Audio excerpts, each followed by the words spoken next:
గగనము చీల్చుకొని యేసు ఘనులను తీసుకొని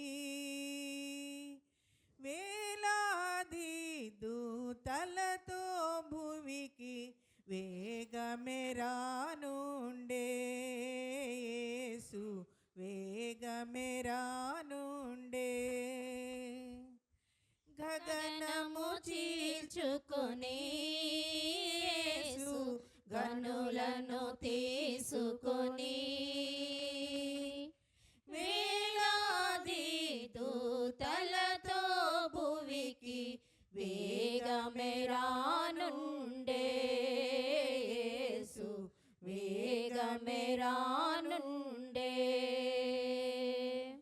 పరలోక పేదలతో పరివారముతో కదలి పరలోక పేదలతో పరివారముతో కదలి దరసంగా వధువునకై దరసంగా వధువునకై తరలెను వరుడదిగో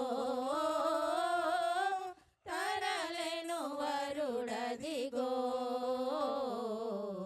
గగనము చీల్చుకొని యేసు ఘనులను తీసుకొని వేలాది దూతలతో భువికి వేగమెరానుండే యేసు వేగమెరానుండే. మొదటగను గోరెగను ముదమారగవచ్చేను మొదటగను గోరెగను ముదమారగవచ్చేను కొదమాసి హపురీతి కొదమాసి హపురీతి కదలెను గర్జనతో కదలెను గర్జనతో. గగనము చీల్చుకొని యేసు ఘనులను తీసుకొని వేలాది దూతలతో భువికి వేగమెరానుండే యేసు వేగమెరానుండే. కనిపెట్టు భక్తాలి కనురేపలు మారెదరు కనిపెట్టు భక్తాలి కనురేపలు మారెదరు ప్రథమమున లేచెదరు ప్రథమమున లేచెదరు పరిశుద్ధులు మృతులు పరిశుద్ధులు మృతులు. గగనము చీల్చుకొని యేసు ఘనులను తీసుకొని వేలాది దూతలతో భువికి వేగమెరానుండే యేసు వేగమెరానుండే.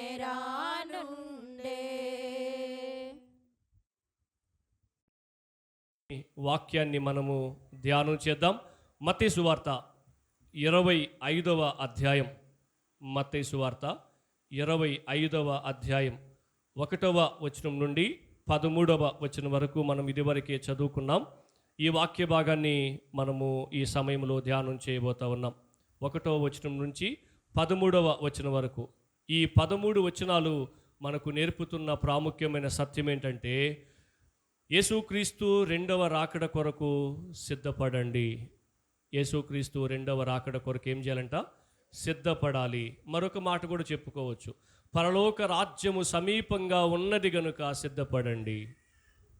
మరొక మాట కూడా చెప్పుకోవచ్చు, పెండ్లి కుమారుని కొరకు సిద్ధపడండి.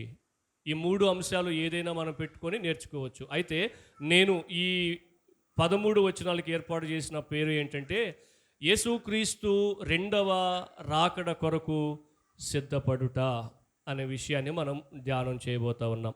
ఇక్కడ మనం ఇప్పుడు ఇదివరకే చదివాం, ఆ వచ్చిన భాగాలు అవసరమైనప్పుడు మనము చదువుకుందాం. పరలోక రాజ్యము గురించి ప్రభు వివరిస్తూ, పరలోక రాజ్యం ఎలా ఉంటుంది అనంటే, పెండ్లి కుమారుని కొరకు దివిటీలు వెలిగించుకొని సిద్ధపడిన పెండ్లి కుమార్తెను పోలి ఉంటుంది అని చెప్పడం, ఎగ్జాంపుల్ చెప్పడం, ఉదాహరణ చెప్పడం ఆయన ప్రారంభించాడు. ఎందుకు పెండ్లి కుమారుని గురించి, పెండ్లి కుమార్తెను గురించి ఉదాహరణగా చెప్పాడు, వాళ్ళ వ్యక్తిగత జీవితంలో ఏం జరుగుతుంది అనే దాని గురించి ఈరోజు మనం ధ్యానం చేయబోతా ఉన్నాం. యేసుక్రీస్తు రెండవ రాకడ కొరకు మనం సిద్ధపడుట. యేసుక్రీస్తు మొదటిసారి మానవాళి రక్షణ కొరకు వస్తాను అని చెప్పి అనేక మంది పాత నిబంధన భక్తుల చేత వాగ్దానం చేశాడు. తప్పకుండా వచ్చాడు. మానవాళి రక్షణ కొరకు ఆయన సమస్తాన్ని జరిగించి మన మధ్య పరిచర్య చేసి, మీరు సిద్ధపడండి, నేను రెండవసారి మీ కొరకు రాబోతున్నా. ఎందుకు ప్రభువా నేను సిద్ధపడాలి? ఎందుకు ప్రభువా నువ్వు రెండోసారి రాబోతున్నావంటే, ఇప్పుడు నువ్వు ఏ లోకములైతే జీవిస్తున్నావో ఆ లోకం నీకేమాత్రం క్షేమకరము కాదు గనుక నిన్ను వేరొక లోకములో ఉంచబోతున్నా. ఆ లోకము పేరే పరలోకం. నూతన భూమిని, నూతన ఆకాశాన్ని సృష్టించి నిన్ను ఆ నూతన భూమి, ఆ నూతన ఆకాశములో ఉంచబోతున్నా. పాపము మనిషి జీవితంలోనికి రాకుండా ఉన్నప్పుడు ఏదేను వనములో దేవుడితో ఎటువంటి సహవాసాన్ని అయితే మానవుడు కలిగి ఉన్నాడో అదే సహవాసాన్ని నీకు మరలా తిరిగి ఇవ్వబోతున్నా.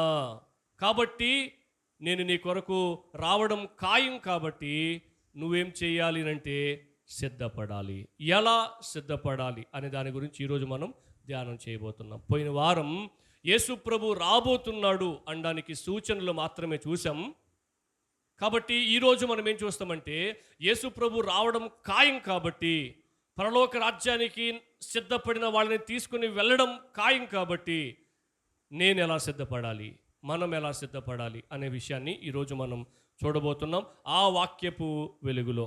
ఒకసారి 18వ శతాబ్దంలో సేవ జరిగిస్తున్న చార్లెస్ స్పర్జన్ అనే సేవకుడు పరలోక రాజ్యం గురించి ఈ 3 విషయాలు చాలా అద్భుతంగా తెలియపరిచాడు. ఏమనంటే, మనం అనుకున్నవారు అక్కడ కనబడరు అన్నాడు. మొట్టమొదటిది ఏమన్నాడంటే, మనం ఎవరైతే ఇదిగో వీళ్ళు గ్యారంటీగా పరలోకంకి వెళ్తారు అని అనుకున్నారో వాళ్ళు పరలోకం కనబడరు అన్నాడు. అవునండి. నెంబర్ 2, రెండోది ఏమన్నాడంటే, మనం ఊహించని వాళ్ళు అక్కడ కనబడతారు అన్నాడు. వీళ్ళు అస్సలు పరలోకంకి వెళ్ళరండి అని ఎవరి గురించి అయితే మనం అనుకుంటున్నామో వాళ్ళు పరలోక రాజ్యంలో కనబడబోతున్నారు అన్నాడు. మూడో విషయం ఏమన్నాడంటే, అక్కడ మనం ఉండడం ఎంతో ఆశ్చర్యం అన్నాడు. మొదటిదేమో ఎవరైతే పరలోక రాజ్యంలో ఉంటారని అనుకుంటున్నామో వాళ్ళు అక్కడ కనబడకపోవచ్చు. రెండోది, ఎవరైతే అసలు వీళ్ళు పరలోక రాజ్యంలో ఉండరు అని అనుకుంటున్నామో వాళ్ళు ఆశ్చర్యకరంగా అక్కడ ఉంటారు. మూడోది ఏమన్నాడంటే, అసలు మనం ఉండడం అది ఎంతో ఆశ్చర్యం. ఒకసారి పోయిన సంవత్సరంలో ప్రభునందు నిద్రించిన గొప్ప సేవకుడు జాన్ మెకాథర్ అనే సేవకుడిని వాళ్ళ కొడుకు అడిగాడంట. ఏమడిగాడంటే, నాన్న, నువ్వు ఖచ్చితంగా పరలోకంలో ఉంటావు, నువ్వు చాలా గొప్ప సేవ చేసినావు, ఆ క్రైస్తవ సమాజానికి ఎంతో విలువైన పరిచర్యను అందించావు, ఒక్క మాటలో చెప్పలేం ఆయన క్రైస్తవ సమాజానికి ఎంత మంచి సేవ చేసినాడో. అన్ని అద్భుతమైన విషయాలు క్రైస్తవ సమాజానికి ఉపయోగకరంగా అందించాడు. మన భారతదేశంలో ఆయన ట్రాన్స్లేట్ చేసిన కామెంటరీస్ బ్యాన్ చేశారు, కానీ ఎట్లోగట్లా తెచ్చుకోగలుగుతున్నాం. అంత ప్రభావవంతమైన పరిచర్య చేశాడు ఆయన. అంటండి, క్రైస్తవ సమాజాన్ని ప్రభావితం చేయడం కోసం ప్రతిరోజు కోర్టుకి వెళ్తాడట. ఎందుకంటే ఆయన మీద అన్ని కేసులు పెడతారట. సో అంత ప్రభావవంతమైన సేవకుణ్ణి వాళ్ళ కొడుకు ఇంకా కొద్ది దినాలలో చనిపోతాడు అని అన్నప్పుడు అడిగాడంట, నానా నువ్వు ఖచ్చితంగా పరలోకంలో ఉంటావు కదా, ఆ పరలోకంలో నువ్వు ఎవరిని చూడాలనుకుంటున్నావో అని అడిగాడట. అబ్రహాముని చూడాలనుకుంటున్నావా, లేకపోతే అవ్వమ్మా ఎందుకు తిన్నావమ్మా అని అడగాలనుకుంటున్నావా, లేకపోతే ఇస్సాకును చూడాలనుకుంటున్నావా, లేకపోతే దావీదును చూడాలనుకుంటున్నావా, లేకపోతే నువ్వు ఎవరిని చూడాలనుకుంటున్నావు, లేకపోతే యేసు ప్రభువుని చూడాలనుకుంటున్నావా అని అడిగాడంట ఆ కొడుకు. అప్పుడు ఆయన చెప్పాడంటండి, పరలోకంలో నేను ఎవరిని చూడాలనుకుంటున్నానంటే జాన్ మెకాథర్ని చూడాలనుకుంటున్నా అని అన్నాడంట. అంటే అర్థం ఏంటంటే నన్ను నేనే చూడాలనుకుంటున్నా అని అర్థం. అంటే ఏమని అర్థం? నేను ఇంత గొప్ప సేవ చేశానని చెప్పి పరలోకంకి వెళ్తానని నువ్వు అనుకుంటున్నావా? నేను అనుకోవట్లే. నేను ఇంత గొప్ప పరిచయం చేశానని చెప్పి నేను పరలోకంలో గ్యారంటీ ఉంటాను నువ్వు అనుకుంటున్నావా? నేను అనుకోవట్లే. నేను పరలోకంకి వెళ్ళేది నేను చేసిన దాన్ని బట్టి కాదు, ఆయన నాపై చూపిన దాన్ని బట్టి. దాని పేరే కృపా కనికరం. నేను ఇంతమందిని రక్షించినా, ఇంతమందికి బాప్తిజం ఇచ్చినా, ఇన్ని పెళ్ళిళ్ళు చేసినా, ఇంతమందిని ప్రభు కొరకు సంపాదించినా, ఇన్ని సంవత్సరాల నుంచి ప్రభుని నమ్ముకున్నా, ఇన్ని సంవత్సరాల నుంచి చర్చికి వెళ్తున్నా, ఇన్ని వేల పాటలు పాడగలిగినా, ఇన్ని వేల ప్రసంగాలు చేయగలిగినా, వీటిని బట్టి కాదు నేను పరలోకంకి వెళ్ళేది. దేవుడు నాపై కనికరంతో చూపిన కృపను బట్టి నేను పరలోకంకి వెళ్తా. కాబట్టి నేను అక్కడ ఉండడం నాకు ఆశ్చర్యం. నేను ఎలా పరలోకంలో ఉండగలిగా అనేది నాకు చాలా ఆశ్చర్యం. దేవుడు మనకిచ్చిన గొప్ప భాగ్యం ఏంటి తెలుసండి? ప్రభుతో సదాకాలం ఉండే అవకాశం. ప్రభుతో సదాకాలం ఉండే అవకాశం దేవుడు మనకు అనుగ్రహించాడు. ఆ అవకాశాన్ని సద్వినియోగం చేసుకోవడం కోసం ప్రభు ఏమన్నాడంటే, పరలోకం చాలా గొప్పది, పరలోకం చాలా విలువైంది, దాని గురించి వర్ణించడానికి ఏ బైబుల్ సరిపోదు, అంత విలువైంది పరలోక రాజ్యం. ఆ పరలోక రాజ్యం నువ్వు చేరుకోవాలి అంటే, ఆ పరలోక రాజ్యంలోనికి నువ్వు వెళ్ళాలి అంటే నువ్వు చేయాల్సిన పని ఏంటంటే, you should prepare your self. నిన్ను నీవు సిద్ధపరచుకో, నిన్ను నీవు ప్రిపేర్ చేసుకో. సిద్ధపడకుండా దేనిని మనం చెయ్యలేము, సిద్ధపడకుండా ఎక్కడికి మనం వెళ్ళలేము, సిద్ధపడకుండా ఏది మనం చెప్పలేము. కాబట్టి పరలోక రాజ్యానికి వెళ్ళడానికి కూడా ప్రభు ఏమన్నాడంటే, నిన్ను నీవు సిద్ధపరచుకోవాలి. ఎలా సిద్ధపరచుకోవాలి ప్రభు అంటే ఆయన ఒక ఎగ్జాంపుల్ చెప్పాడు. యూదుల వివాహాన్ని ఎగ్జాంపుల్గా తీసుకొచ్చి చెప్పాడు. దాన్ని నేను 3 ముక్కల్లో మీకు వివరించే ప్రయత్నం చేస్తా. భారతదేశంలో వివాహం జరిగే పద్ధతి వేరు. ఎట్లా జరుగుతుంది? పెళ్లి కొడుకే పెళ్లి కూతుర్ని ఎదుగుతాడు. ఒకవేళ ఆమె పెళ్లి చేసుకోవాలనుకున్నా కూడా ఆమె వెతకదు సంబంధాలు, వీళ్ళే వెతుకుతారు. మేము పెళ్లి చేయడానికి, మా పాపకి పెళ్లి చేయడానికి సిద్ధంగా ఉన్నామని చెప్తారేమో కానీ వీళ్ళు వెళ్ళరు కదా. పురుషులు పెళ్లి కుమార్తెను పెళ్లి చూపులు చూసి ఒకవేళ వాళ్ళు ఓకే అనుకుంటే సెలెక్ట్ చేసుకొని అన్నీ మాట్లాడుకొని నిశ్చితార్థం చేసుకున్న తర్వాత, ప్రదానం చేసుకున్న తర్వాత వివాహం చేస్తారు. ఎక్కడ వివాహం చేస్తారు? పెళ్లి కొడుకు ఇంట్లో వివాహం చేస్తారు అన్నీ తీసుకొని. పెళ్ళైన తర్వాత ఏం చేస్తారు? పెళ్లి కుమార్తెను తన ఇంటికి తెచ్చుకుంటారు. ఇది మన భారతీయ వివాహ పద్ధతి. కానీ యూదుల వివాహ పద్ధతి వేరు. వాళ్ళకి 6 సంవత్సరాలు వయసు వచ్చిన వెంటనే, ఆడపిల్లలకు కానీ మగపిల్లలకు కానీ 6 సంవత్సరాల వయసు వచ్చిన వెంటనే వాళ్ళకి ప్రదానం జరిగిపోద్ది. అందుకనే మరియమ్మ యేసేపు కూడా ప్రదానం జరిగిపోయిన తర్వాత ఆమె గర్భాన్ని ధరించడం మనం చూస్తాం. అంటే వాళ్ళు సమాజం దృష్టిలో భార్యాభర్తలను డిక్లేర్ చేయబడింది. మనం మత్తయి సువార్త 1:2 చదివితే మనకు అర్థమవుతుంది. అది యూదుల వివాహ పద్ధతి. 6 సంవత్సరాల వయసు అయిపోయిన తర్వాత వాళ్ళకి ఖాయం అవుతుంది, నిశ్చయం చేయబడుతుంది. తరువాత వాళ్ళు వివాహ వయసుకు వచ్చిన తర్వాత అప్పుడు ఏం చేస్తారంటే, ఆ పెండ్లి కుమారుడు తన తల్లిదండ్రుల నుంచి వేరే అంటే విడిచిపెట్టి సంబంధాలు తెంచేసుకొని అని అర్థం కాదు. వేరే ఏం చేస్తాడంటే, తన సొంతగా కష్టపడి సంపాదించి ఒక ఇంటిని కట్టి అప్పుడు తన తల్లిదండ్రులతో పాటు వెళ్ళి పెళ్లి కుమార్తె ఇంటి ముందు నిలబడి, నేను మీ కూతుర్ని వివాహం చేసుకోవడానికి సిద్ధంగా ఉన్నా, నేను మీ కూతుర్ని పోషించగలను, కాబట్టి మీరు ఇచ్చి వివాహం చేయండి అని చెప్పి 6 సంవత్సరాల వయసులో ఎవరినైతే నిశ్చయం చేసుకున్నారో వాళ్ళ దగ్గరికి వెళ్ళి ఈ పెళ్లి కుమారుడు పిలవడం జరుగుతుంది. పిలవడం జరిగిన తర్వాత పెళ్లి కుమార్తె ఇంటిలోనే వివాహం జరిగి, వివాహం అయిన తర్వాత పెళ్లి కుమారుడి ఇంటికి పెళ్లి కుమార్తెను తీసుకుని వెళ్ళడం జరుగుతుంది. ఇది యూదుల వివాహ పద్ధతి. దానిని ప్రభు ఎగ్జాంపుల్గా తీసుకొని ఏమని చెప్తున్నాడంటే, పరలోక రాజ్యం ఎలా ఉంటుంది అని అంటే, తమ దివిటీలు పట్టుకుని పెళ్లి కుమారుని కొరకు, అంటే 6 సంవత్సరాల వయసులో జరిగింది కదా, నిశ్చయం అయిపోయింది కదా, ఇక ఈమె ఏం చేస్తుందంటే, నన్ను వివాహం చేసుకోవడానికి ఈయన ఎప్పుడెప్పుడు వస్తాడు అని చెప్పి ఎదురు చూస్తూ ఉంటుంది. ఎట్లా ఎదురు చూడాలని చెప్పి ప్రభు చెప్పాడు. మీకు అందరికీ తెలిసిన విషయమే. పెళ్లి చేసుకునేటప్పుడు పెళ్లి కుమార్తె ఏం చేస్తుంది? పిచ్చి పిచ్చి గుట్టలు వేసుకొని, తల కూడా దూకోకుండా, పౌడర్ కూడా పూసుకోకుండా పాద్యా పెళ్లి స్టేజ్ మీదకి.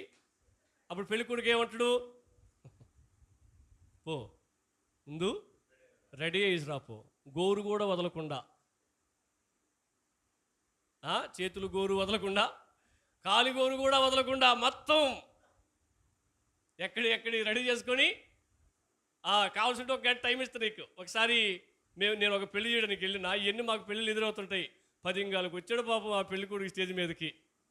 10 వచ్చి కూర్చొని వీళ్ళు పాడి పాస్టర్లు ఏమంటారు తెలుసా? ఇదిగో అమ్మా, మీరు పెళ్లి కుమార్తెను త్వరగా రాకపోతే మేము దిగిలిపోతాం అని చెప్పేదాకా వచ్చేసినారు. ఆ మినిగంటలకు వచ్చింది తెలుసా అండి? 12:45 వచ్చింది.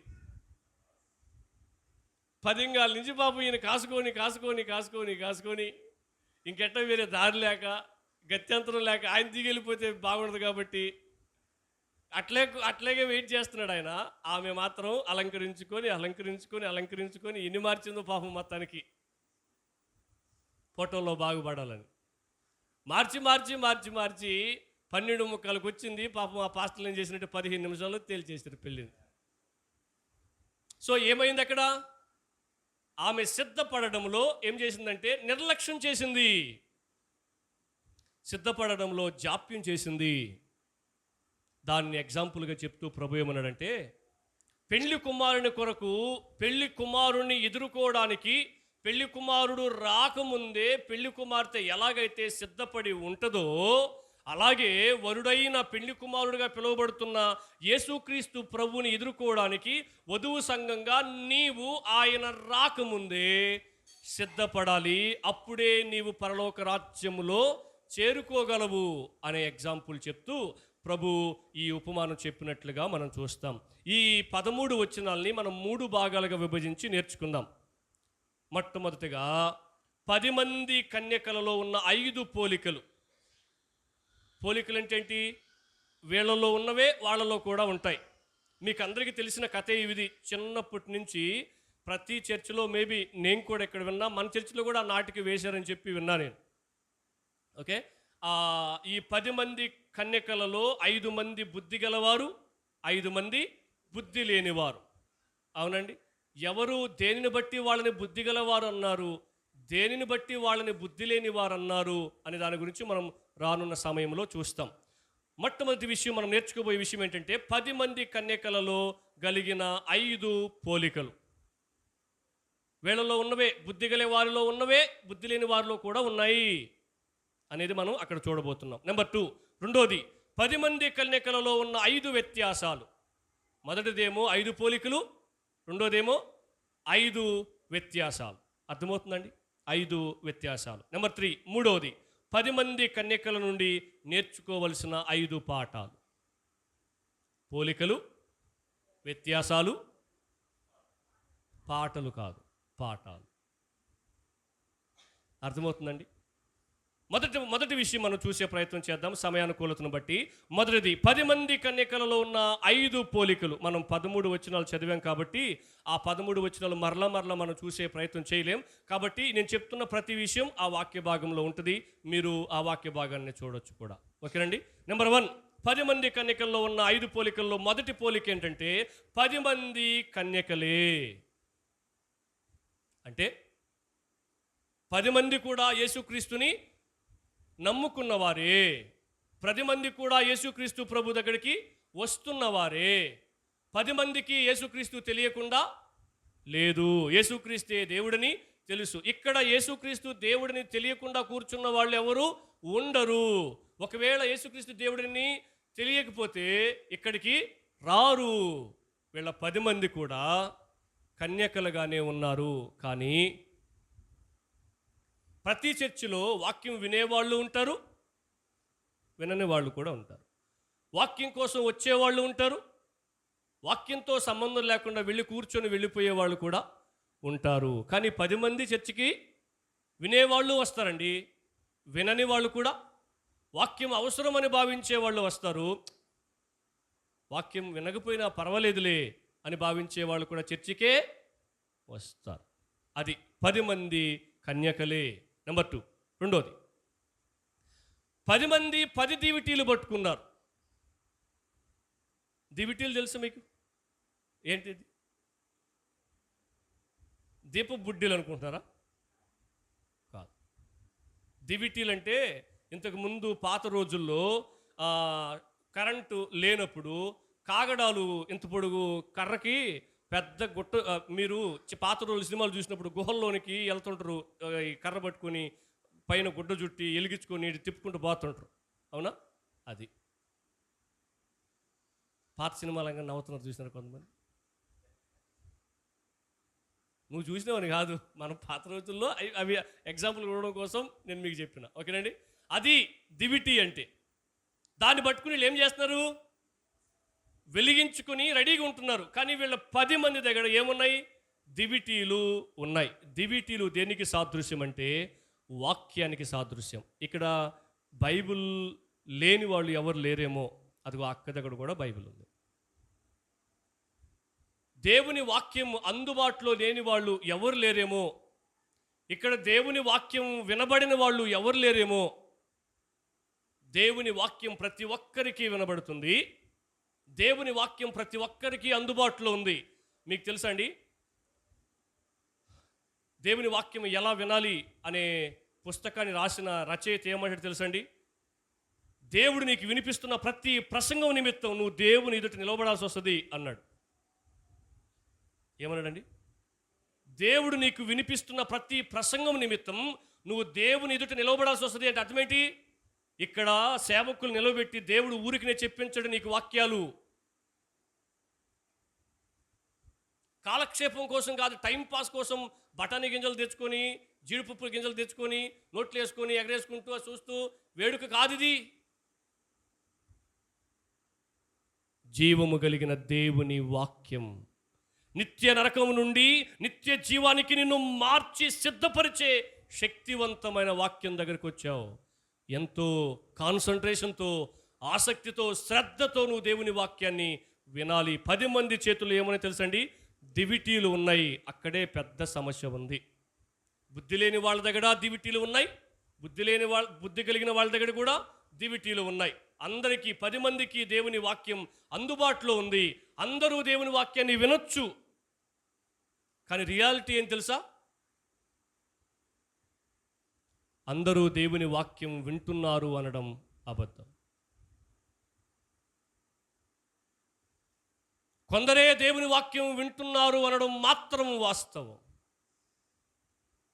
అది రెండో విషయం. మూడోది, 10 మంది పెళ్లికి సిద్ధపడ్డోళ్లే. 10 మంది కన్యకలు వరుడైన యేసుక్రీస్తుని ఎదుర్కోవడానికి, అంటే నేను పరలోక రాజ్యానికి వెళ్ళాలా కాబట్టి ప్రభు ఏం చెప్పాడంటే రెడీ అవ్వమని చెప్పాడు అని కూడా తెలుసు వాళ్ళకి. 5 మంది వాళ్ళకి తక్కువేం కాదు. 5 మంది వాళ్ళకి ఏం తెలియకుండా లేదు. పరలోక రాజ్యం అంటే ఏంటి తెలుసు, పరలోక రాజ్యానికి వెళ్ళాలని తెలుసు, పరలోక రాజ్యం ఉందని తెలుసు, యేసుక్రీస్తు వచ్చాడు, చనిపోయాడు, రక్షించాడని కూడా తెలుసు. అందుకని యేసుప్రభుని నమ్ముకున్నాం. యేసుప్రభు కోసం సిద్ధపడాలని కూడా తెలుసు. అందుకని వాళ్ళు ఏం చేశారండి? 10 మంది పెండ్లి కుమారుని కొరకు సిద్ధపడుతున్న వాళ్ళే. నెంబర్ 4, 4వ పోలిక. 5వ వచనం చూసాం కదా మనం. ఆయన ఆలస్యం చేయగా వీళ్ళు ఏం చేసినారు? కునికి నిద్రించారు. 10 మంది నిద్రపోయారు. బుద్ధి గలవారు నిద్రపోయారు, బుద్ధి లేని వారు కూడా నిద్రపోయారు. ఓకే, అది 5వ పోలిక. 4వ పోలిక.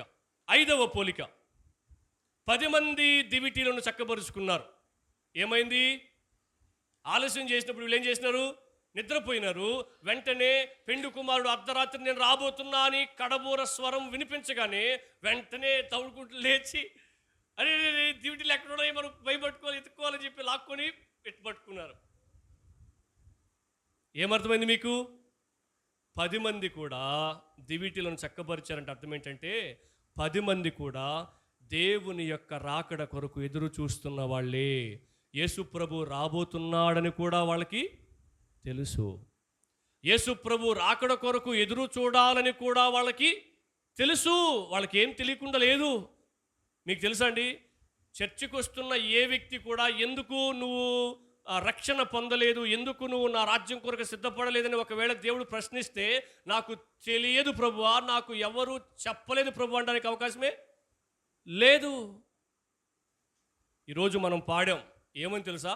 చాటించాలి అని పాడాం. చెప్పే వ్యక్తి ఆల్రెడీ విని ఉంటాడు, ఆల్రెడీ తెలుసుకుని ఉంటాడు. నాకు తెలియదనడానికే అవకాశమే లేదు. ప్రభువా నాకు తెలియదు, నాకెవరు చెప్పలేదు నువ్వు రాబోతున్నావని, నేను సిద్ధపడాలని నాకెవరు చెప్పలేదనడానికి లేదు. రాకడ కొరకు ఎదురు చూస్తున్నారంటే అర్థం ఏంటి? వారు దివిటీలను సిద్ధపరుచుకున్నారు, కానీ దివిటీల మీద పొయ్యడానికి కావలసిన నూనె సిద్ధపరచుకోలేదు. నూనెను సిద్ధపరచుకోకుండానే వాళ్ళు ఏం చేస్తున్నారు? ఎదురు చూస్తున్నారు. మనకి ఈ మాట నేర్పించినారు. మనకు అన్న మాటలు అర్థం ఏంటి తెలుసా? నాకు కూడా అని అర్థం. చర్చికి వచ్చేస్తే నువ్వు పరలోకంకి వెళ్ళిపోతావు, నో ప్రాబ్లం. ఎందుకు చర్చి? పరలోకానికి టికెట్ అంట చర్చికి రావడం. ఎంత పెట్టుకున్నావు టికెట్? బస్సు ఎక్కేటప్పుడు టికెటు, విమానం ఎక్కేటప్పుడు టికెటు, రైలు ఎక్కేటప్పుడు టికెటు, పరలోకం ఎక్కేటప్పుడు టికెట్, చర్చికి రావడమా? ఎవరు చెప్పినారు అట్లా నీకు? చర్చికి వచ్చేస్తే సరిపోద్దా? ఓకే, చర్చికి వచ్చినావు కాబట్టి నువ్వు పరలోకం గ్యారెంటీ అంటాడు ప్రభు. లేదట్లా బైబిల్లో. అర్థమవుతుందండి? సో పరలోక రాజ్యానికి వెళ్ళడం కోసం ఆశపడడం చాలా గొప్ప సంగతి. అలా పరలోక రాజ్యానికి మనల్ని వెళ్ళడానికి సిద్ధపరిచేది దేవుని సన్నిధి, చర్చి. కానీ అక్కడికి వెళ్తే సరిపోదు. ఉదాహరణ చెప్పనండి మీకు. హాస్పిటల్ దగ్గరికి వెళ్ళి కూర్చొని వచ్చేస్తే సరిపోదు. హాస్పిటల్ దగ్గరికి వెళ్ళడం చాలా గొప్ప లక్షణం. ఎందుకు తెలుసా? ఊరికి ఎవరు హాస్పిటల్ దగ్గరికి వెళ్ళరు. ఎవరు వెళ్తారు తెలుసా? తన బలహీనత, తన రోగపు స్థితి, తన సమస్యను గుర్తించిన వ్యక్తి మాత్రమే వైద్యుడిని వెతుక్కుంటూ హాస్పిటల్ దగ్గరికి వెళ్తాడు. ఏ వైద్యుడి దగ్గరికి వెళ్తే నా రోగం నయమవుతుంది అని పరిశీలన చేసి, పరిశోధన చేసి, ఈయన నిజమైన వైద్యుడు, ఈయన దగ్గర నాకు ఆరోగ్యం దొరుకుతుంది అని నమ్మి ఆయన దగ్గరికి వెళ్తారు. మామూలు సంగతి కాదది. ఊరికినే హాస్పిటల్ దగ్గరికి వెళ్ళేసి వచ్చి కూర్చొని వెళ్ళిపోరు ఎవరు. అక్కడికి వెళ్ళిన తర్వాత వాళ్ళు చాలా చెప్పుకుంటారు. అక్కడికి వెళ్ళిన తర్వాత వాళ్ళు ఏది దాచిపెట్టకుండా చెప్పుకుంటారు. ఆయన చెప్పినది కూడా చేసే ప్రయత్నం చేస్తారు. పో, అది పోయి ఎక్స్రే తీసుకురాపో, బ్లడ్ టెస్ట్ చేసుకురాపో, ఆ స్కానింగ్ తీసుకురాపో, ఆపరేషన్ చేయాలని అన్నం తినకుండా ఉండు, ఇవన్నీ తప్పకుండా చేస్తారు. డాక్టర్ దగ్గరికి వెళ్ళి ఆయన దగ్గర కూర్చొని వచ్చేసినంత మాత్రాన రోగం నయం కాదు. వీళ్ళు ఎదురు చూస్తున్న వాళ్ళే చాలా గొప్ప లక్షణం కదా. చర్చికి వచ్చిన వాళ్ళే చాలా గొప్ప లక్షణం కదా. కానీ పరలోక రాజ్యానికి వెళ్ళడానికి కావలసిన సిద్ధపాటు ఇక్కడే నేను కంప్లీట్ చేయనివ్వండి. చర్చికి వస్తారండి, నిద్రపోతారు కొంతమంది. చర్చికి వస్తారండి, నవ్వుకుంటుంటారు కొంతమంది. చర్చికి వస్తారండి, దేవుని వాక్యం తీసి కూడా చూడరండి. చర్చికి వస్తారండి, బైబిల్ తేవాలన్న స్పృహ కూడా కలిగి ఉండరండి. చర్చికి వస్తారండి, ఏ స్పందన లేకుండా గమ్ముగిలిపోతారండి. దేవుని రాజ్యం కొరకు సిద్ధపడుతున్నావు, మంచిది. ఎదురు చూస్తున్నావు, మంచిది. వెళ్ళాలి అన్న ఆశతో వచ్చావు, మంచిది. అందాక వచ్చి ఆ ఒక్కడుగు ముందుకేయకుండా వెళ్ళిపోతే ఎంత నష్టపోతావు తెలుసా? ఒక మాట చెప్పనండి, జీవితంలో పరలోక రాజ్యాన్ని కోల్పోవడం కంటే నీకు కలిగే నష్టం మరొకటి లేదు. అంతకంటే పెద్ద నష్టం మరొకటి లేదు. ఒకవేళ నీ దగ్గర నువ్వు డబ్బులు కోల్పోవచ్చు. నిన్న ఒక ఆ హౌస్ విజిట్ చేస్తే ఒక అక్క ఏడుస్తూ చెప్తుంది ఏమని తెలుసా, సార్ నిద్రపోతా ఉన్నప్పుడు నేను ఎవరినైతే నమ్మి మా ఇంట్లోకి రానిచ్చానో వాళ్ళే 8 సవర్ల బంగారు నూకేశారు సార్ అని చెప్పి ఏడుస్తుంది పాపం. ప్రార్థన చేయండి సార్, వాళ్ళు మారు మనసు పొంది అయిన ఇచ్చేయాలని చెప్పి. ఒకవేళ అలా నువ్వు కోల్పోవడం నీకు అది పెద్ద నష్టం కలగదేమో, చనిపోయే లోపు మరలా నువ్వు సంపాదించుకోవచ్చేమో, కానీ పరలోక రాజ్యాన్ని కోల్పోతే మరలా ఇంక ఎప్పటికీ సంపాదించుకోలే. తలుపు వేయబడింది, మీరెవరో నాకు తెలియదు అన్నాడు. మీరెవరో నాకు తెలియదు అన్నాడు. చూడుము, నా అరచేతిలో నీ రూపాన్ని చెక్కుకొని ఉన్నా, నిన్ను నీ వాళ్ళు మర్చిపోయినా, కన్న తల్లి మర్చిపోయినా నేను నిన్ను మర్చిపోను అని చెప్తున్న దేవుడే ఏమన్నాడు తెలుసండి, ఒకరోజు నిన్ను ఒక్కసారి కూడా నేను చర్చిలో చూడలా అన్నాడట. ఈయన ప్రభు అంతలో మాట్లాడినావంటే, నువ్వు వచ్చినావు మంచిదే, కానీ నాతో ఏ సంబంధం లేకుండా వెళ్ళిపోయినావు. నువ్వు నాతో డిస్కస్ చేయలేదు, నువ్వు నన్ను సంప్రదించలేదు, నువ్వు నాపై ఆధారపడలేదు, నాకు చెప్పుకోలేదు, నువ్వు నాతో మాట్లాడకుండానే వెళ్ళిపోయినావు సంవత్సరాలు అని చెప్తాడట. అదే దాని అర్థం. ఇవి 5 పోలికలు. ఇప్పుడు మనం ఏం చూస్తామంటే 10 మంది కన్యకలలో ఉన్న 5 వ్యత్యాసాలు, డిఫరెన్సెస్, వాళ్ళకి వీళ్ళకి ఉన్న తేడాలు. మొదటిదేమో పోలికలు చూసాం. గమనించండి, వాళ్ళకి దేవుడు ఎవరో తెలుసు, వాళ్ళు దేవుని దగ్గరికి వస్తున్న వాళ్ళే, వాళ్ళు దేవుని కొరకు సిద్ధపడాలని ఆలోచన చేస్తున్న వాళ్ళే, ఎదురు చూస్తున్న వాళ్ళే. మరి ఎక్కడొచ్చిన సమస్య? ఎందుకు వీళ్ళు 5 మంది విడవబడ్డారు? ఎందుకు 5 మంది మాత్రమే ఆ పెండ్లి విందులోనికి ప్రవేశించారు? ఎందుకు వీళ్ళు 5 మంది బయటే ఉండిపోయారు? తేడాలు గమనిద్దాం. నెంబర్ 1, మొదటి తేడా ఏంటంటే 5 మంది బుద్ధి కలిగిన వారు, 5 మంది బుద్ధి లేనివారు. దాంట్లో బుద్ధి కలిగిన, బుద్ధి లేని అనే పదాలు వాడారు కాబట్టి అవే వాడుతున్నాం. కానీ మనమేం అర్థం చేసుకోవాలంటే 5 మంది తెలివి గలవారు, 5 మంది తెలివి లేనివారు. అర్థమవుతుందా? దురదృష్టవంతులు ఎవరునంటే చెప్పండి, స్కూల్కి పోనోళ్ళు కాదు. స్కూల్కి పోకపోతే ఎటు చదువు రాదు, చదువు రాకపోతే ఉద్యోగం ఏమొస్తుంది? మంచి పెళ్ళి కూడా జరగదు. నీకే ఏముందని ఎలా అంటారు? అయిపోయి. అర్థమైందండి? మరి ఎవరు దురదృష్టవంతులు? వేలకి వేలు ఫీజులు కట్టి కూడా ఏబిసిడ్లు కూడా రానోళ్ళు. ఏమర్థమైంది? ఈ లోకములో దురదృష్టవంతులు ఎవరంటే చర్చికి వెళ్ళి కూడా యేసుక్రీస్తు అంటే ఎవరో తెలియని వాళ్ళు.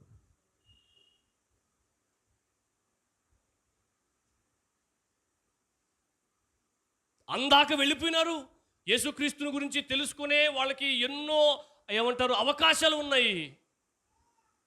యేసుక్రీస్తుని సంప్రదించే అవకాశాలు ఉన్నాయి, యేసుక్రీస్తుకి చెప్పుకునే అవకాశాలు ఉన్నాయి, యేసుక్రీస్తుకి జీవితాన్ని అప్పగించుకునే అవకాశాలు ఉన్నాయి, యేసుక్రీస్తు మీద ఆధారపడే అవకాశాలు ఉన్నాయి, యేసుక్రీస్తు చెప్పినట్లు బ్రతికే అవకాశాలు ఉన్నాయి.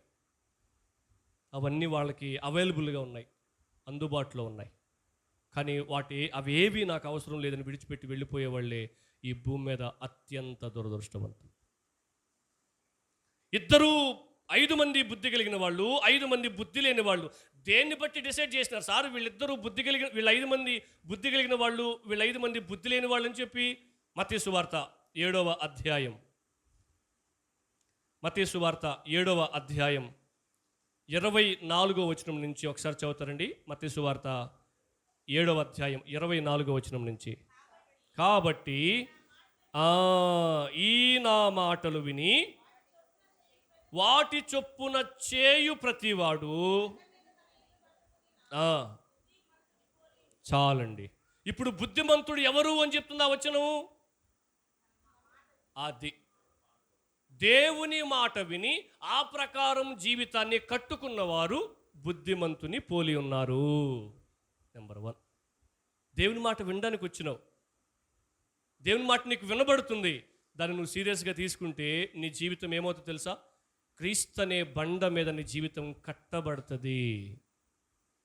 ఎవరు బుద్ధిమంతులు, ఎవరు తెలివి గలవారు అని అంటే, నేను ఎందుకు చర్చికి వెళ్తున్నా, చర్చికి వెళ్ళాల్సిన అవసరం ఏముంది, ఏమొస్తుందని వెళ్తున్నా, అక్కడ వెళ్తే నాకు ఏమొస్తుంది అని ఆలోచన చేసి ఎందుకు నేను చర్చికి వెళ్ళాలంటే ఇదిగో నా జీవితాన్ని ఆయన స్వరూపంలోనికి మార్చడానికి దేవుడిచ్చిన అమూల్యమైన గొప్ప బహుమానం ఏంటంటే సంఘ సహవాసం. అక్కడికి వెళ్ళిన తర్వాత ఏ దేవుడైతే నా కొరకు ప్రాణం పెట్టాడో ఆ దేవుడు నాతో మాట్లాడతాడు. ఆ దేవుని మాటలు విని వాటి చొప్పున ఉందండి ఆ పదం అక్కడ. నా మాటలు విని వెళ్ళిపోయేవారని ఉందా అండి? లే, నా మాటలు విని ఏదైతే వాళ్ళు విన్నారో వాటి చొప్పునే చేసేవాళ్ళు. అర్థమవుతుందండి? పాస్టర్ గారు, పిల్లలకి పెళ్లి పెట్టుకున్నాం, మీరు పెళ్లి చేయాలా అంటారు. ఏ తారీఖమ్మా? 10 నుంచి 12 గంటల లోపల అయిపోవాలి సార్ పెళ్ళా. 10 నుంచి 12 లోపు అయిపోవాలా? ఏమ్మా 12, 5 అయితే కలిసి రాదని చెప్పారు. ఎవరు చెప్పారు?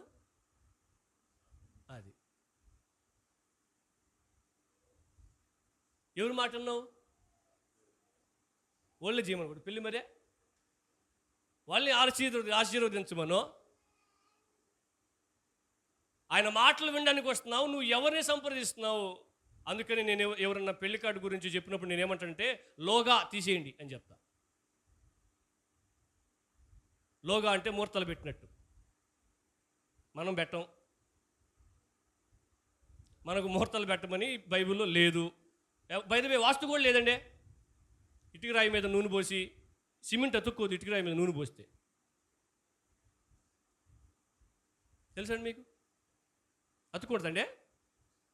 అభిషేకం అనేది రాయికి కాదు. ఈ పడారపల్లి అనే ఏరియాలో, భుజభుజ నెల్లూరు అనే ఏరియాలో ఏదో ఏరియా ఉంది, ఆ ఏరియా గుర్తు రావట్లేదు నాకు. ఒక అన్నగారు పరిచర్య ప్రారంభించి పాత నిబంధన పద్ధతులని ఆచరిస్తూ, బలి అర్పణ ఆచరిస్తూ ఒక అన్న అయితే ఇప్పుడు 7 పొట్టేళ్ళు ఇచ్చినట. ఇచ్చిన తర్వాత అన్న ఏం చేసినట్టు తెలుసా అండి? ఇటుకరాలు తెచ్చుకోండి, ఒక్కొక్కరు ఒక ఇటుకరాయి తెచ్చుకోండి అని చెప్పాడంట. ఆ ఇటుకరాయి ఇచ్చిన తర్వాత ఇటుకరాయి ప్రార్థన చేసిన తర్వాత మీరు ఆ ఇటుకరాయి ఎత్తుకుపోయి బీరువా లాకర్లో పెట్టుకోండి అన్నాడట. ఇటుకరాయి ఎత్తుకుపోయి బీరువా లాకర్లో పెడితే ఏమొస్తుంది? అది వీళ్ళు అడగాల. ఈ నా మాటలు విని వాటి చొప్పునే చేయు ప్రతివాడు. వీళ్ళు చెప్పినారు, వాళ్ళని దేవుడు శిక్షిస్తాడు. నువ్వు ఎట్టింటున్నావు ఆ మాటలు? అయ్యే ఇలా సొంపుకుంటాయి, అయ్యే నిజం అనిపిస్తుంది. అర్థమవుతుందండి? చెప్తా, ఎగ్జాంపుల్ చెప్తా చూడండి. ఒకసారి ఒక సహోదరికి ఆరోగ్యం బాగాలేకపోతే ఏం జరిగిందో తెలియక చాలామంది సేవకులను పిలిపించి ప్రార్థన చేసుకుంటా ఉన్నారట. పిలిపించి ప్రార్థన చేసుకుంటా ఉన్నప్పుడు దేవుని కృపను బట్టి ఆ సహోదరి ఆరోగ్యం నయమైంది. దేవుడు వాళ్ళకి మంచి ఇల్లు ఇచ్చాడట. మంచి గృహాన్ని ఇస్తే ఓపెనింగ్కి ఒక పాస్టర్ గారిని పిలిస్తే ఆ పాస్టర్ గారు అడట, నేను రావాలంటే 5 లక్షలు ఖర్చు అవుతుంది. మొదట నేను మీ ఇంట్లో అడుగుపెట్టి ఏం చేస్తుంది తెలుసండి? నేను బహిరంగంగా చెప్తే చాలా అసహ్యంగా అనిపిస్తుంది. 1కి 2కి పోతా మీ ఇంట్లో. దేనికి? 5 లక్షలకి.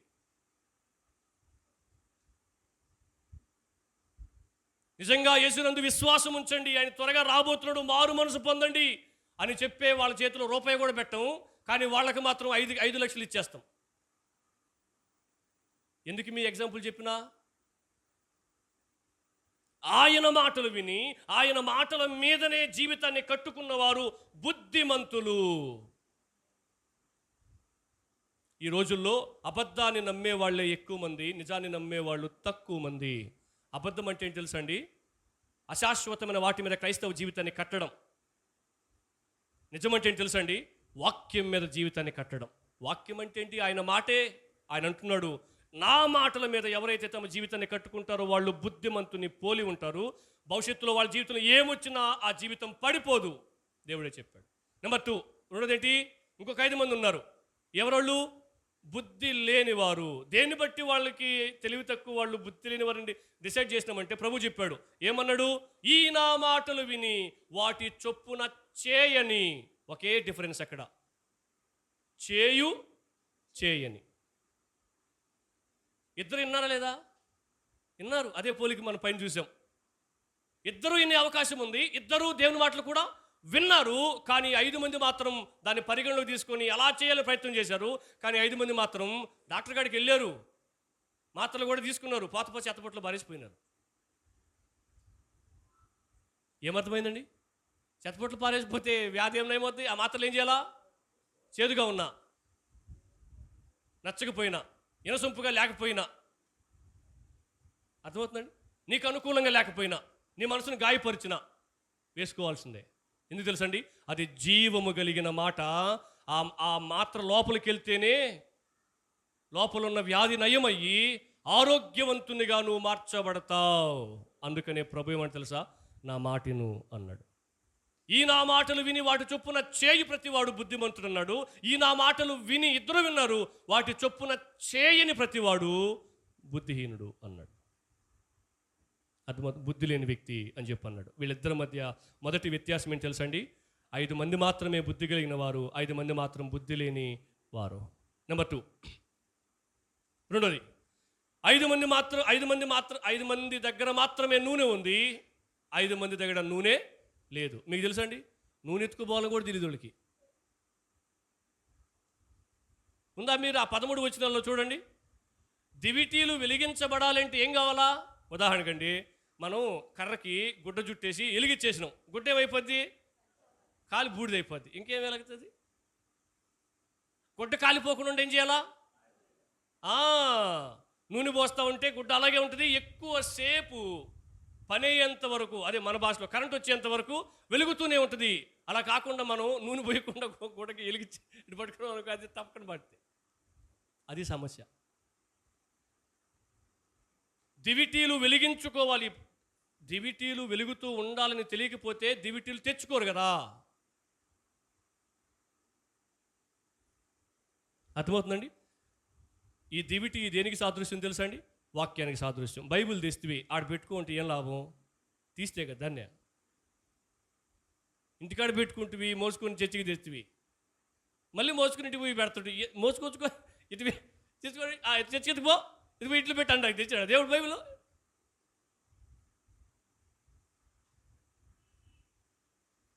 ఇప్పుడు పిల్లలకి ఈపులు బరువు అయిపోయిన తర్వాత పెద్ద బ్యాగులు వస్తాయట. మోసుకొని పోయి స్కూల్కి మోసుకెత్తుకు రావడానికి కోసం ఇచ్చినారా బుక్స్? కాదు కదండి, తీసి నేర్చుకోవడం కోసం కదా ఇచ్చింది. చర్చకు వచ్చిన తర్వాత ఏం చేయాలా? వాక్యాన్ని తీసి నేర్చుకోవడం, కలిసి నేర్చుకోవడం అలవాటు చేసుకోవాలా. అసలు బైబిలే తేవాలని స్పృహ లేకపోతే నువ్వు అసలు సిద్ధపడుతున్న బుద్ధి కలిగిన వ్యక్తుల జాబితాలో ఉన్నట్లేనా అండి? ఆలోచించండి ఒకసారి. ఆమోసు గ్రంథం అన్నాను అనుకోండి, ఇక్కడ ఆమోసు సాయంత్రం 5 అవద్దు దీచి లోపల. ఎందుకంటే అసలు ఆమోసు అనేది బైబిల్లో ఉన్నట్టువా? మనం మంచి చదువులు చదివినామండి, ఇంతంత పెద్ద బుక్స్ చదివినాం, 66 పుస్తకాలు కలిగిన బైబిల్ని చదవడానికి మనకి ఎందుకు ఇబ్బంది అయిపోతుంది? ఆ బుక్స్ ఈ లోకంలో నీ జీవితాన్ని స్థిరపరచడానికైతే ఈ పుస్తకం నిన్ను పరలోక రాజ్యానికి సిద్ధపరచడం కోసం అనుగ్రహించబడింది. ఈ బైబిల్ని మనుషుల చేతిలోంచి తీసేయాలని చెప్పి ఎంతోమంది కుట్రలను పన్ని తగలబెట్టడానికి ఎంతో ప్రయత్నాలు చేశారు, బ్యాన్ చేయడానికి. కానీ దేవుడు దాన్ని భద్రపరుస్తూ నీ దాకా ఎందుకు తెచ్చాడు తెలుసండి? ఆ వాక్యం ద్వారా నీ జీవితాన్ని వెలిగించడం కోసం. ప్రతి తరానికి ఆశీర్వాదకరంగా దేవుడు తన వాక్యాన్ని అనుగ్రహించాడండి. నీ చేతిలో దాకా వచ్చేసింది బైబిల్. ఎంత గొప్ప ధన్యుడు తెలుసా నువ్వు? యెహోవా మీకు సమీపంగా ఉన్నప్పుడు ఆయన వెతకండి అంటే అర్థం ఏంటి తెలుసండి? ఒకరోజు ఆయన దొరకకుండా పోయే రోజు వస్తుంది అని అర్థం. ఆయన సమీపంగా ఉన్నప్పుడు ఆయన వెతకండి అంటే అర్థం ఏంటి తెలుసా? ఇప్పుడు ఆయన నీకు అవైలబుల్గా ఉన్నాడు, ఆయన వాక్యం నీకు అవైలబుల్గా ఉంది, చర్చి నీకు చాలా దగ్గరగా ఉంది. ఈ షీలోయం మందిరం కదండి, ఏమంటారు, ఎఫ్రాయిము నుండి ఆ షీలోహుకి వాళ్ళు సంవత్సరానికి ఒక్కసారి నడిచి వెళ్ళాలి. సంవత్సరానికి ఒక్కసారి నడిచి వెళ్ళాలి, 100 కిలోమీటర్లు నడిచి వెళ్ళాలి, అన్నీ మోటాముల్లి సర్దుకొని. కానీ నువ్వు అట్లా అడుగేస్తే 4-5 అడుగుల్లో దేవుని సన్నిధికి వెళ్ళే అవకాశం ఇచ్చినాడు. సంవత్సరానికి ఒక్కసారి, వారానికి 3 సార్లు వెళ్ళే అవకాశం ఇచ్చినాడు. ఎలా సద్వినియోగం చేసుకుంటున్నావు? దేవునికి ఇస్తున్న ప్రతి అవకాశాన్ని బట్టి ఆయన ఎదుట నువ్వు నిలవబడాలి. ఇక్కడ నిలబడి మంగళవారం మనకు ప్రార్థన ఉంది, శుక్రవారం మనకు ప్రార్థన ఉంది, కాబట్టి తప్పకుండా సిద్ధపడి రండి మాట చాలా సీరియస్గా తీసుకోవాలి. ఎందుకు తెలుసా? వాళ్ళ చేత పదే నాకు కూడా చెప్పిస్తున్న మాట ఏంటి తెలుసా అండి? రేపు నువ్వు నా ఎదుట నిలవబడాలి మంగళవారం ప్రార్థన విషయంలో, రేపు నువ్వు నా ఎదుట నిలవబడాలి శుక్రవారం ప్రార్థన విషయంలో అని అర్థం. ఎఫ్రాయిము యాడా, షీలోహు యాడా, నడిచిపోవడం ఎక్కడ? సంవత్సరానికి ఒక్కసారి. యాత్రా కీర్తన రాసింది ఆ సందర్భంలోనే. అంత దూరం వాళ్ళు కాలికి నడకన వెళితే దేవుని సన్నిధికి రావడానికి మనకి ఎన్ని వెహికల్స్ ఉన్నాయి, ఎన్ని అందుబాటులో ఉన్నాయి, దేవుని సన్నిధికి రావడానికి మనకు ఎందుకండి అంత కష్టమైపోతుంది? దివిటీలు పట్టుకున్నావు, దేవుని వాక్యం మీ ఇంట్లో ఉంది, కానీ దాన్ని వెలిగించుకున్నావా? ఆ వెలుగు చేత నువ్వు వెలిగించబడుతున్నావా? దివిటి పట్టుకుంటేనే మనకేం కనిపిస్తుందండి? దారి కనిపిస్తుంది. అందుకని నీ వాక్యమే నా పాదాలకి దీపం, నా త్రోవలకు వెలుగై ఉంది. నా జీవితం వెలిగించబడితేనే కానీ ఏది మంచి, ఏది చెడు, ఏది నాకు మేలు, ఏది నాకు కీడని మనం గుర్తించలేం. అందుకని దివిటీలు ఎప్పుడు ఏం చేయబడుతుండాలా? వెలుగుతూ ఉండాలి. దివిటీలు వెలగాలంటే ఏం కావాలో తెలుసండి? నూనె కావాలి. ఆ నూనె దేనికి సాదృశ్యం తెలుసండి? ఎఫెసీ పత్రిక 2వ అధ్యాయం. ఎఫెసీ పత్రిక 2వ అధ్యాయం. త్వరగా ముందుకెళ్దాం. ఎఫెసీ పత్రిక 2వ అధ్యాయం 8-9 వచనాలు చదువుతారండి. మీరు విశ్వాసము ద్వారా ఇప్పుడు నూనె దేని చేత వెలిగించబడాలట? రక్షింపబడడం ద్వారా వెలిగించబడాలి. నేను చాలా విషయాలు మీకు గుర్తు చేయొచ్చు, కానీ సమయం లేదు కాబట్టి నేను ముందుకెళ్ళిపోతున్నా. నూనె దేనికి సాదృశ్యం అంటే దేవుని యొక్క కృపకు సాదృశ్యం. ఒక మనిషి ఎలా రక్షించబడతాడంటే దేవుని కృప ద్వారా ఆ వ్యక్తి రక్షించబడతాడు. రక్షింపబడిన వ్యక్తి మాత్రమే నిత్యము వాక్యము చేత వెలిగించబడుతూ ఉంటాడు. రక్షింపబడిన వ్యక్తి మాత్రమే నిత్యము వాక్యం చేత సిద్ధపరచబడుతూ ఉంటాడు. మీకు తెలుసా అండి? చాలామంది ఉదయాన్నే నిద్ర లేచిన వెంటనే బైబిల్ పట్టుకొని, డైరీ పట్టుకొని, బైబిల్లో ఒక అధ్యాయం చదువుతూ ఆ అధ్యాయం ద్వారా దేవుడు వాళ్ళతో ఏం మాట్లాడాడో ఆ డైరీలో రాసుకొని బైబిల్ మూసేసి, డైరీ మూసేసి మిగతా పనులు స్టార్ట్ చేసేవాళ్ళు ఉన్నారు. అది క్రిస్టియన్ డిసిప్లైన్. ఎవ్రీడే ఎవరికి వాక్యం చదవాలనిపిస్తుంది తెలుసా అండి? రక్షింపబడిన వాళ్ళకి. ఎవరికి ప్రార్థన చేసుకోవాలనిపిస్తుంది తెలుసా అండి? రక్షింపబడిన వాళ్ళకి. ఎవరికి దేవుని స్తుతించాలనిపిస్తుంది తెలుసా అండి? రక్షింపబడిన వాళ్ళకి. ఎవరికి క్రమంగా చర్చకి అనిపిస్తుంది తెలుసా అండి? రక్షింపబడిన వాళ్ళకి. ఎవరికి దేవుని ప్రేమ గురించి చెప్పాలనిపిస్తుంది తెలుసా అండి? రక్షింపబడిన వాళ్ళకి. అదే నూనె. వీళ్ళకి అన్నీ తెలుసు, కానీ రక్షించబడడం తప్ప. రక్షింపబడిన వాళ్ళు మాత్రమే రేపు ఆయనతో ఉండబోతున్నారు. ఇది ఎన్నదండి? 2వ వ్యత్యాసం కదండి. 2వ వ్యత్యాసం. కొంతమంది దగ్గర నూనె ఉంది, కొంతమంది దగ్గర ఏం లేదు, నూనె లేదు. నెంబర్ 3, స్పీడ్కి వెళ్ళిపోతాం. ఇంక మీకు విషయం బాగా అర్థమవుతుంది కాబట్టి 5 వెలుగుతున్న దివిటీలు, 5 ఆరిపోయిన దివిటీలు. ఎందుకు వెలిగాయి? 5 నూనె ఉంది. ఎందుకు ఆరిపోయినాయి? ఆరిపోయినాయి అంటే అర్థం ఏంటి? ఫస్ట్ వెలిగినాయి. తేడా ఏంటి చెప్పనండి? డిఫరెన్స్ చెప్పనండి. రక్షింపండి కొత్తలో ప్రభువా చచ్చిపోయేదాకా చచ్చి మా అన్న ఎప్పుడు దాకా చచ్చిపోయేది. ప్రార్థన చేసుకోకుండా దినాన్ని ప్రారంభించింది ఆయన. నువ్వు నా కోసం ప్రాణం పెట్టిన రక్షించిన దేవుడు, నా స్థితిని మార్చావు. నువ్వు ఎక్కడ ఉన్న వ్యక్తిని ఎక్కడ తీసుకొచ్చావు తెలుసా? ఇక్కడ చూసుకో క్రైస్తవ జీవితం. నిజంగా రక్షణ అనుభవం లేకపోతే ఏమైపోద్ది? కొంతసేపు ఎలగుతుంది, ఎలక్కుండదు. కంటిన్యూగా క్రమం తప్పకుండా మోకరించి బైబిల్ చదువుతూ, వాక్యాన్ని వింటూ, ప్రార్థన చేసుకుంటూ, కళ్ళు మూసుకుంటూ, దేవుని స్తుతిస్తూ, దేవుని ఆరాధిస్తూ, వాక్యాన్ని జాగ్రత్తగా పరిణామాలు తీసుకుంటూ, ఇవన్నీ స్టార్టింగ్ స్టేజ్. మనందరికీ ఆ ఫీలింగ్స్ ఉంటాయి చూడండి, కావాల్సి ఉంటాయి. ఎందుకంటే మన ప్రారంభ క్రైస్తవ్యంలో ఇవన్నీ మనం చేసినాం. నూనె లేకపోతే ఏమైపోద్ది? ఒక అన్న చెప్తున్నాడు, ఏమని తెలుసా? అన్న ఇప్పుడు దాకా వాళ్ళకి పాట పాడినావు కదా, దేవుని స్తుతించినావు కదా, ఏమి వెళ్ళి రోడ్లో పడుకుని మాట్లాడుకుంటున్నారు, వాక్యం వినాలి కదా, పాస్టర్ వాక్యం చెప్తున్నాడు కదా అంటే ఒక మీటింగ్లో అంటున్నాడు, నేను ఎంతమంది వాక్యాలు విన్నా అంటున్నాడు. తలపండిపోయినోళ్ళు వాక్యాలు విన్నా అంటున్నాడు. ఇది అయితే అంటే ఏమని అర్థం? నాకు అన్నీ తెలుసు బైబిల్లో, వాళ్ళు చెప్పే కూడా నాకు తెలుసు. ఇక 4 సంవత్సరం తెలిస్తే అది అర్థం. ఏమర్థమైంది? మనసున గర్వించారు. అది పడిపోవడానికి కారణమవుతుంది. సాతాను లూసిఫర్గా ఉన్నప్పుడు గర్వించి పడిపోయాడు. అర్థమవుతుందండి? నాకు అన్నీ తెలుసు అనుకున్న వ్యక్తి నేర్చుకోవడానికి ఇష్టపడరు. నేను ఇంకా నేర్చుకోవాలి, నేను ఇంకా అపోస్తలుడైన పౌలే చెప్పాడు, నేను ఇంకా నేర్చుకోవాలి, యేసుక్రీస్తు గురించి నాకు తెలిసింది చాలా తక్కువ, యేసుక్రీస్తు గురించి నేను తెలుసుకోవాల్సింది చాలా ఉంది అని చెప్పాడు అపోస్తలుడైన పౌలే. అంత గొప్ప సేవకుడు. అర్థమవుతుందండి? అది 3వది. అది 4వది. 5వ విషయం చూద్దాం. 5వ విషయం 12వ వచనం చదువుతారు ఒకసారి ఈ వచనం బాగా చదవండి. 12వ వచనం.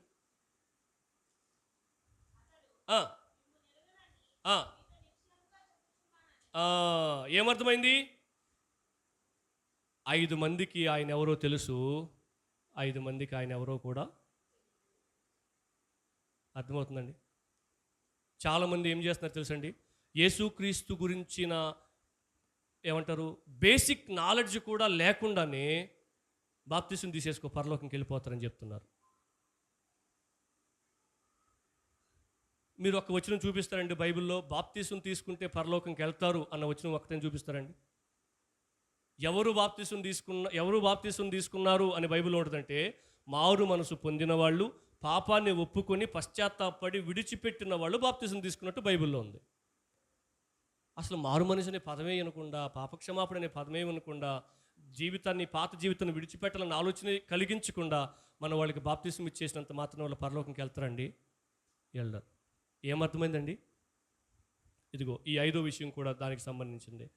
5 మందికి ఆయన ఎవరో తెలుసు. ఆయన ఎవరో తెలుసు అంటే అర్థం ఏంటి? ఆయన ఎందుకు వచ్చాడో తెలుసు, ఏం చేశాడో తెలుసు, అర్థమవుతుందా? ఎందుకు మరణించాడో తెలుసు, ఎందుకు తిరిగి లేచాడో తెలుసు, ఎందుకు మరలా రాబోతున్నాడో తెలుసు, రేపు ఇతని భవిష్యత్తు ఎక్కడ ఉండబోతుందో కూడా.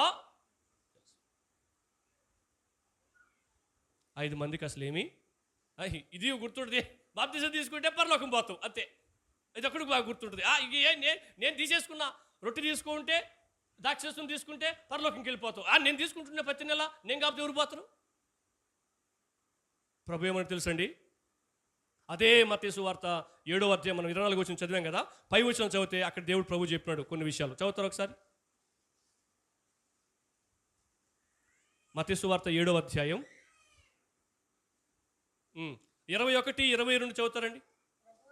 ప్రభువా ప్రభువా అని నన్ను పిలుచు ప్రతి వాడును పరలోక రాజ్యములో, అదిగండి, ప్రభువా ప్రభువా అని పిలిచి ప్రతి వాడు పరలోక రాజ్యంలో, ప్రభు అని ఆయనకి తెలుసు, వాళ్ళకి తెలుసు కదా, వాళ్ళు కాబట్టి ఇంకెవరు పోతారు పరలోకానికి? ప్రభువా ప్రభు అని పిలిచినప్పుడు ప్రభు అంటే ఎవరు తెలుసు కదా వాళ్ళకి, వాళ్ళు పరలోకంకి వెళ్ళాలి కదా. యాక్చువల్లీ ప్రవేశింపడం ఎందుకంటాడు ఆయన? చూడండి, తర్వాత మాట్లాడదామమ్మా. అదిగో ప్రవేశింపడు కానీ ఎవరైతే పరలోకమందున్న నా తండ్రి చిత్త ప్రకారం చేయువాడే ప్రవేశిస్తాడు. ప్రభువా ప్రభు అని పిలిస్తే సరిపోదు, పరలోకమందున్న తండ్రి చిత్త ప్రకారం చేస్తే వెళ్తాం. అక్కడ ఎవరికి చెప్తుందో తెలుసా అండి ఈ మాట? నెక్స్ట్ వచ్చిన చదవండి. ఆదినమందు అనేకులను చూసి, ఇదిగో ఇది పెద్ద విషయాలు ఇవి. ప్రవక్త ప్రవచిస్తాడు కదా. ఇప్పుడు నీ నామమునే మేము ప్రవచించామంటే ఎవరు ప్రవచించినట్టు? ప్రవక్తలు. ప్రవక్త అంటే పెద్దనే కదా, మనకంటే చాలా పెద్ద అయినా కదా. నీ నామమున అనేకులు నన్ను చూసి అంటారంట ఆ రోజు, నీ నామమున మేము ప్రవచించలేదా? వీళ్ళకి అద్భుతాలు చేసే శక్తి కూడా ఉంది, దెయ్యాన్ని వెళ్ళగొట్టే శక్తి మామూలు పవర్ఫుల్ కదండి. తర్వాత అద్భుతాలు కూడా చేసినాం అంటే ఏమని అర్థం? ఇక్కడ వీళ్ళేం నార్మల్ బిలీవర్స్ కాదు, పెద్దోళ్ళే, ప్రవక్తలు. అద్భుతాలు, ఆశ్చర్యకార్యాలు, దెయ్యాలు వెళ్ళగొట్టే సామర్థ్యం, స్వస్థతావరం కలిగిన వాళ్ళు, మామూలు సంగతి కాదు. అట్లాంటి వ్యక్తులు ప్రభువా ప్రభువా అని పిలిస్తే ప్రభు ఏమంటాడు తెలుసండి? చదవండి నెక్స్ట్. అప్పుడు ఏమంటాడంటే తెలుసండి, నేను మిమ్మును ఎన్నడును ఎరుగను. చూడండి ఆ పదం ఎట్లా ఉందో, అక్రమము చేయువార్లారా. వాళ్ళు ఏం చేసినారండి? ప్రవచించారండి, గొప్ప పనే కదా. వాళ్ళు ఏం చేసినారండి? స్వస్థతలు చేసినారండి, గొప్ప పనే కదా. వాళ్ళు ఏం చేసినారండి? అద్భుత కార్యాలు చేసినారండి, గొప్ప పనే కదా. మరి అక్రమం ఏం చేసినారు వాళ్ళు? ఏం చేసిన అక్రమం ఏంటి? గుర్తుపెట్టుకోండి, తేడా ఏం తెలుసా? దేవుని మహిమ నిమిత్తం చేసే సేవ వేరు, తమ సొంత రాజ్యాన్ని కట్టుకోవడం కోసం చేసే సేవ వేరు, అంతే. ఇప్పుడు ప్రభు ఏం చెప్తాడు తెలుసా? నువ్వు సేవ చేసినావు, నీ కోసం చేసినావు, నా కోసం చేయాల, అది అర్థం. ఇక్కడ మనం ఆలోచించాల్సిన విషయం ఏంటి తెలుసా? ఇదన్నీ అన్నోళ్ళకి చెప్తున్న సంగతి. అంత పెద్ద పెద్ద అన్నోళ్ళనే ఏమంటున్నాడు? మీరెవరో నాకు తెలియదు. అక్కడ ఫస్ట్లో చార్లెస్ స్పర్జన్ అనే సేవకుడు అన్నమాట ఏంటి తెలుసా? కొంతమంది అక్కడ ఉండకుండా పోయే ప్రమాదం ఉంది అన్నాడు కదండి. అదిగో ఆ బ్యాచ్. 5వ వ్యత్యాసం ఏం చెప్తున్నాడు తెలుసండి?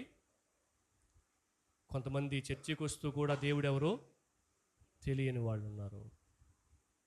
తెలియని వాళ్ళు, అమ్మా రక్షించబడ్డావు సంతోషం, అదే బాప్తిజం తీసుకున్నావు సంతోషం, బల్లో చేవేస్తున్నావు సంతోషం, చర్చి దాకా వచ్చేస్తున్నావు చాలా సంతోషం. యేసుక్రీస్తు అంటే ఎవరో తెలుసా నీకు? యేసుక్రీస్తు అంటే ఎవరో అంటే అర్థమేంటి తెలుసండి? నేను చెప్తున్నా చూడండి. వ్యక్తిగతంగా తెలుసా నీకు? మీ అమ్మా నాన్న గురించి నీకు తెలిసినంతకు ఇంకెవరో తెలియకపోవచ్చు.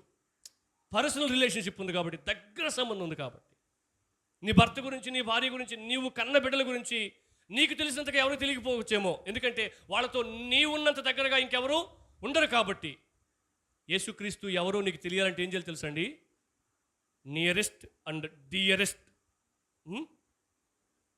దగ్గర సన్నిహిత సంబంధాన్ని ఎవరైతే కలిగి ఉంటారో వాళ్ళు యేసుక్రీస్తు అంటే ఎవరో తెలిసిన వాళ్ళు. ఇంకో మాట చెప్పనా? ఆయనకు కూడా నువ్వెవరో తెలుస్తుంది. ఆయనకు కూడా నువ్వెవరో తెలుస్తుంది. ఇది రెండో విషయం. వాళ్ళ మధ్య 5 వ్యత్యాసాలు ఉన్నాయి. మూడో విషయాన్ని చూసి మనం ముగించే ప్రయత్నం చేద్దాం. 5 ముఖ్యమైన పాఠాలు, 10 మంది కన్యకల నుంచి మనం నేర్చుకోవాల్సిన 5 ముఖ్యమైన పాఠాలు. నెంబర్ 1, మొట్టమొదటి ఏంటి తెలుసండి? ఇంకా మనం చదివే అవకాశం లేదు కాబట్టి నేను రెఫరెన్స్ చెప్తాను, రెఫరెన్స్ రాసుకొని మీరు ఇంటికి వెళ్తే స్టడీ చేయొచ్చు. మత్తయి సువార్త 16:24లో మనం ఏం చూస్తామంటే, మొట్టమొదటి పాఠం దేవుడు ఏం నేర్పించాలనుకుంటున్నాడంటే, కృపచేతనే రక్షించబడ్డం నీకు అత్యంత ప్రాముఖ్యం. కృపచేతనే రక్షించబడ్డం అనే మాట ఎందుకు వాడాం? ఇదిగో నువ్వు ఇలా చేస్తే రక్షించబడతావు, ఇలా ఉంటే రక్షించబడతావు, ఇవి చేయకపోతే రక్షించబడతావు అని బోధ ఈ రోజుల్లో ఉంది కాబట్టి. రక్షణ అనేది మన చేతిలో లేదు, రక్షణ అనేది దేవుని చేతిలో ఉంది. ఇప్పుడు ఆ వచనం ఏం చెప్తుంది మనకు?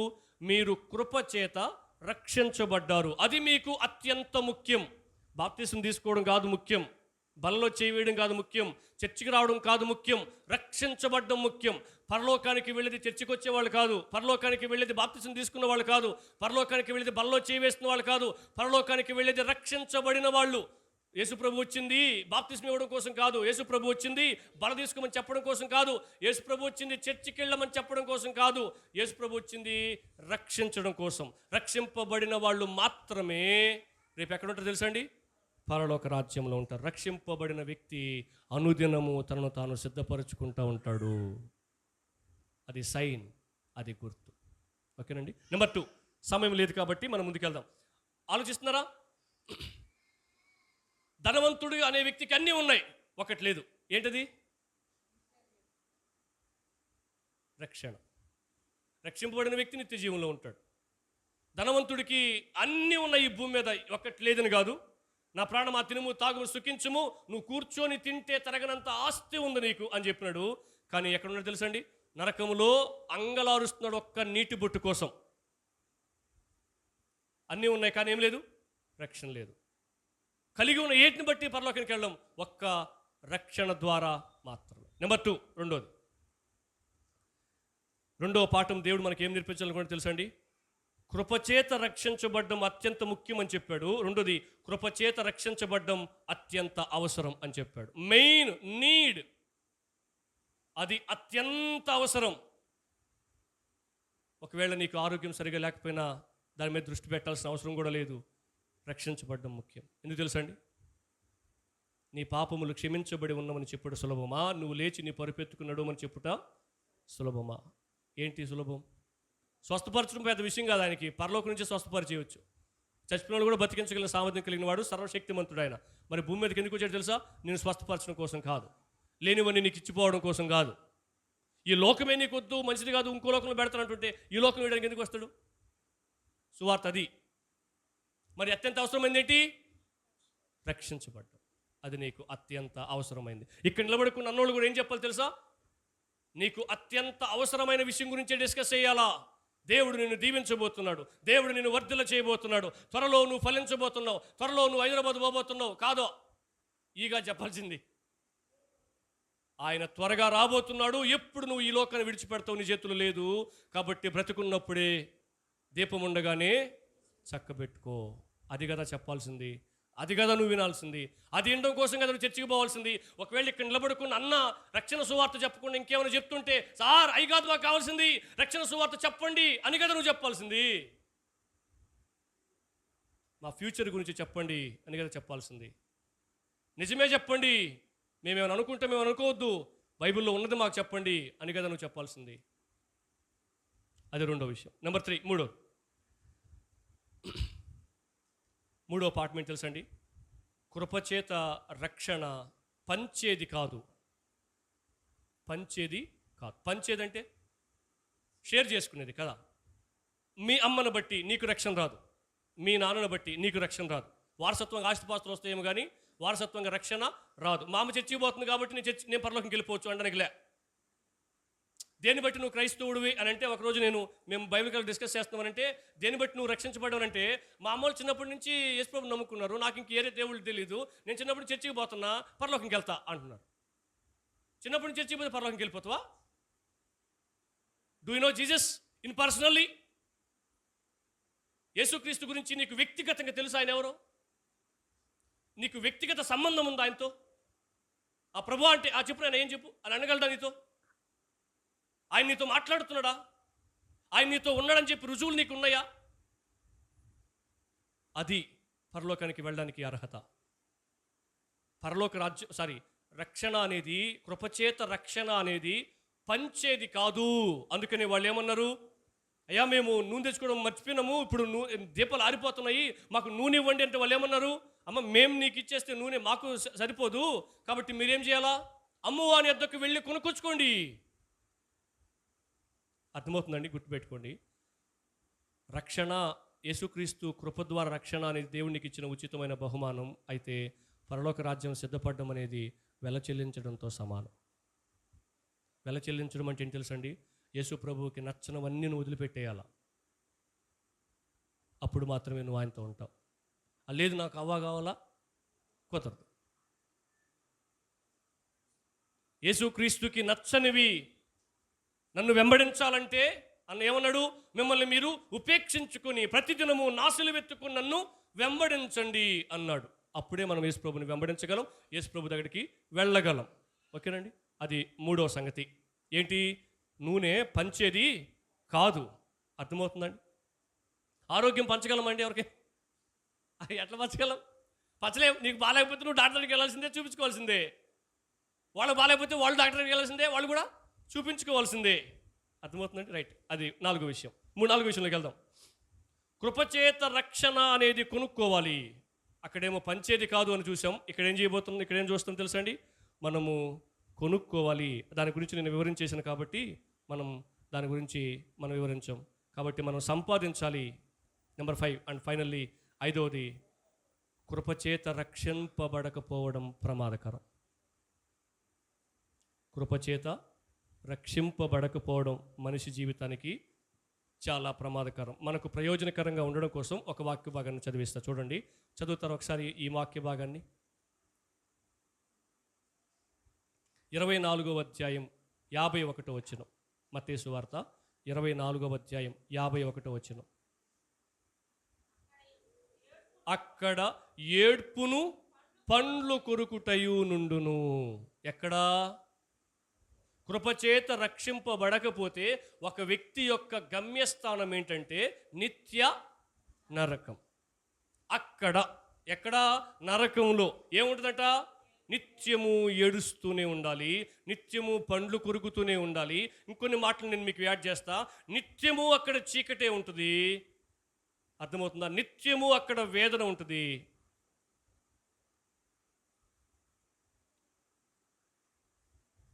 నిత్యము విరామం లేకుండా ఉంటుంది. జాన్ బన్యన్ అనే సేవకుడు అన్న మాట చెప్పి నేను ఈ వాక్య భాగాన్ని ముగిస్తా.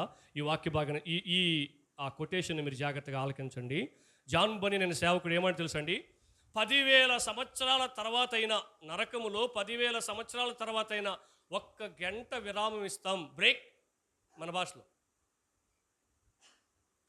10,000 సంవత్సరాల తర్వాత అయినా నరకంలో 1 గంట విరామం ఇస్తామంటే ఆ గంట కోసం ఎదురు చూడొచ్చంట. 10,000 సంవత్సరాలు ఎక్కడా? 10,000 సంవత్సరాల తర్వాత గంట ఎక్కడా? ఒకవేళ బై ఛాన్స్ 10,000 సంవత్సరాల తర్వాత అయినా నీకు నరకంలో 1 గంట విరామం ఉంటుంది అనంటే గంట కోసమని ఎదురు చూడొచ్చు. కానీ ఆయన చెప్తున్న మాట తెలుసండి, కోట్ల సంవత్సరాల తర్వాత 1 నిమిషం కూడా విరామం ఉండదు అన్నాడు. ఏమర్థమైంది? అగ్ని ఆరదు. ఎక్కడా? నరకంలో.